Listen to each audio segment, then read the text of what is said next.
नमस्कार दोस्तों, जैसा कि आप जानते हैं हमारे देश में 15 सितंबर को प्रतिवर्ष इंजीनियर डे के रूप में मनाया जाता है। इस दिन इंजीनियरों द्वारा हमारे देश में दिए गए योगदान, चाहे वो मैकेनिकल इंजीनियरों द्वारा मोटर व्हीकल्स इंजन्स और सिविल इंजीनियरों द्वारा बनाए गए पुल, बांध और सड़कों के निर्माण आदि कंस्ट्रक्शन के कार्यों में योगदान और सभी ब्रांच के इंजीनियरों द्वारा अपने अपने क्षेत्र में किए गए कार्य के सम्मान में मनाया जाता है। परंतु क्या आप जानते हैं इसे 15 सितंबर को ही क्यों मनाया जाता है? चलिए जानते हैं। दरअसल इंजीनियर डे को 15 सितंबर के दिन मनाने के पीछे एक बेहद ही जीनियस पर्सन की कहानी है। जिस समय भारत में ब्रिटिशर्स का शासन था, तब भारत में ट्रेन की शुरुआत हुई थी। एक दिन ट्रेन में रात के समय हजारों की संख्या में लोग सफ़र कर रहे थे और ट्रेन काफ़ी तेज़ी से आगे की ओर बढ़ रही थी। तभी अचानक एक साधारण से दिखने वाले व्यक्ति ने ट्रेन की चेन खींच दी और ट्रेन रुक गई, जिससे ट्रेन में बैठे सभी लोग उस व्यक्ति पर गुस्सा हो गए। जब लोगों ने उस व्यक्ति से चेन खींचने का कारण पूछा तो उस साधारण से दिखने वाले व्यक्ति ने बताया, मुझे ट्रेन से आगे थोड़ी ही दूरी पर ट्रेन की पटरी टूटी हुई होने का एहसास हो रहा है, क्योंकि ट्रेन की गति में अंतर आ गया है और पटरी से गूंजने वाली आवाज से मुझे खतरे का आभास हो रहा है। यदि उसके ऊपर से ट्रेन गई तो बड़ा हादसा हो सकता है और ट्रेन में बैठे पैसेंजर्स की मौत भी हो सकती है। जब लोगों ने ट्रेन के आगे जाकर टॉर्च लगाकर पटरी को देखा तो वे सभी लोग हैरान हो गए, क्योंकि ट्रेन के आगे की पटरी सचमुच टूटी हुई थी। अगर उसके ऊपर से ट्रेन जाती तो हजारों की संख्या में पैसेंजर्स की जान जा सकती थी। उसके बाद ट्रेन में बैठे लोगों ने उस आदमी से इंट्रोडक्शन किया तो उसने बताया, मेरा नाम एम विश्वेश्वरैया है और मैं एक इंजीनियर हूँ। जी हाँ, वहीं एम विश्वेश्वरैया, जिनके द्वारा विकसित भारत के लिए दिए गए महत्वपूर्ण योगदान, उनके महान व्यक्तित्व के कारण प्रत्येक वर्ष 15 सितंबर को उनकी जयंती के अवसर पर पूरे भारत में इंजीनियर डे मनाया जाता है। आखिर कौन थे एम विश्वेश्वरैया और उन्होंने ऐसे कौन से कार्य किए जिस कारण उनकी जयंती के अवसर पर इंजीनियर डे मनाया जाता है? चलिए जानते हैं।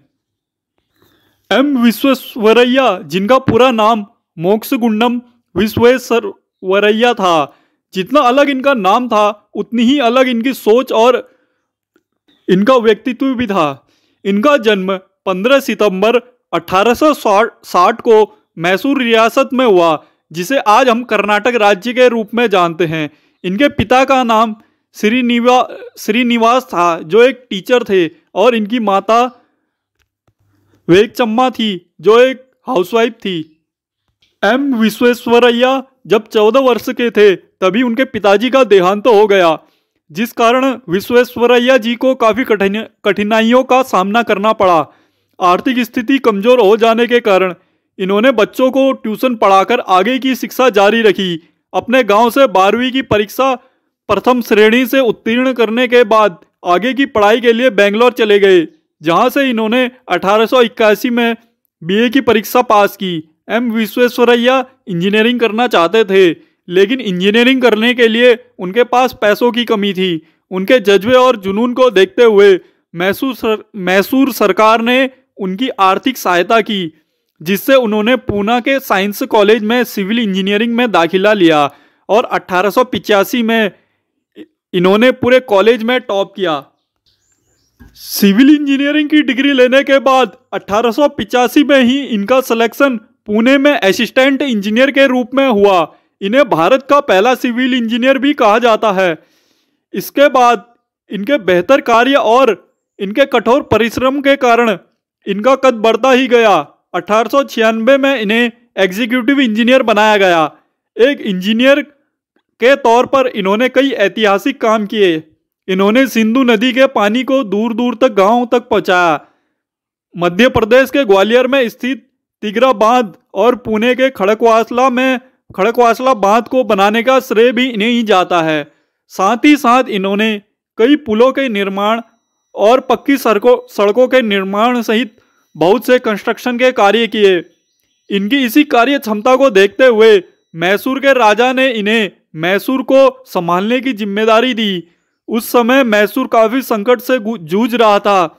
वहाँ के लोगों को कई तरह की समस्याएं हो रही थी और पानी की कमी के चलते मैसूर की जमीनें पूरी तरह सूख चुकी थी, जिसके लिए विश्वेश्वरैया जी ने बांध का निर्माण किया, जिसमें इन्होंने पानी के दबाव को रोकने के लिए स्टील के दरवाजे का इस्तेमाल किया, जिसका इस्तेमाल आज भी पूरे विश्व में किया जाता है। इस तरह मैसूर में बांध का निर्माण हुआ, जिसका नाम कृष्णा राजा सागर बांध रखा गया। ये बांध आज भी भारत के सबसे बड़े बांधों में से एक है। साथ ही इन्होंने मैसूर में स्टील और साबुन की कई फैक्ट्रियां खुलवाई और बहुत सारे इंजीनियरिंग कॉलेज भी खुलवाए। इनके द्वारा खुलवाए गए कॉलेजों में बेंगलोर इंजीनियरिंग कॉलेज भी है, जिसका नाम मोक्षगुंडम विश्वेश्वरैया इंजीनियरिंग कॉलेज, जो कि इन्हीं के नाम पर रखा गया। ये बेहद ही साधारण और अनुशासन वाले व्यक्ति थे। इन्होंने अपने 100 वर्ष से अधिक के जीवन में कभी भी मांस और मदिरा का सेवन नहीं किया। इन्हें अपने काम के प्रति बेहद लगाव था। ये कभी भी अपने काम पर पहुंचने के लिए 1 मिनट भी लेट नहीं होते। उस समय भारत में अंग्रेजों का शासन होने के बावजूद इन्होंने भारत का विकास करने में कोई कमी नहीं छोड़ी। इनके द्वारा किए गए ऐतिहासिक कार्य और इनके महान इंजीनियर होने के कारण 1955 में भारत सरकार द्वारा इन्हें भारत के सर्वोच्च सम्मान भारत रत्न से सम्मानित किया और अंत में 14 अप्रैल 1961 को 100 वर्ष से अधिक की उम्र में इनका देहांत हो गया। तो दोस्तों, इस वीडियो में आपने जाना इंजीनियर डे को 15 सितंबर के दिन क्यों मनाया जाता है और इसके पीछे की क्या वजह है। दोस्तों, यदि इंजीनियरिंग की बात करें तो इंजीनियर को आजकल लोगों ने फैशन बना लिया है। भारत के लगभग हर दूसरे घर में एक इंजीनियरिंग किया हुआ आदमी जरूर मिलता है। इंजीनियरिंग की सबसे बड़ी खासियत यह है, यदि आप MBBS करते हैं तो आप डॉक्टर बनेंगे और आप LLB करते हैं तो आप वकीली बनेंगे। लेकिन इंजीनियरिंग एक ऐसा फील्ड है जिसको करके आप किसी भी फील्ड में जा सकते हैं, चाहे वो बॉलीवुड इंडस्ट्री हो, चाहे वो पॉलिटिक्स हो, चाहे वो चाय वाला हो, चाहे IAS PCS, सभी फील्ड में आप इंजीनियरिंग करके जा सकते हैं। और आजकल सबसे ज़्यादा बेरोजगार इंजीनियर ही मिलते हैं, जिसका सबसे बड़ा कारण यही है, भारत में अधिकतर पेरेंट्स फरहान कुरैशी के पेरेंट्स की तरह होते हैं, जो बच्चे के पैदा होते ही उसका फ्यूचर डिसाइड कर लेते हैं कि वो इंजीनियर बनेगा और बच्चे से कभी नहीं पूछते वो क्या बनना चाहता है। मेरा बेटा इंजीनियर बनेगा। Farhan Qureshi BTech engineer. And my fate was sealed. मैं क्या बनना चाहता था, साला किसी ने पूछा तक नहीं। दोस्तों, हमारे देश में इंजीनियरों का बेरोजगार होने का कारण क्या है, कमेंट में अपनी राय जरूर दें। ऐसे ही नई नई जानकारियों के लिए हमारे चैनल को सब्सक्राइब और वीडियो को लाइक करें। धन्यवाद।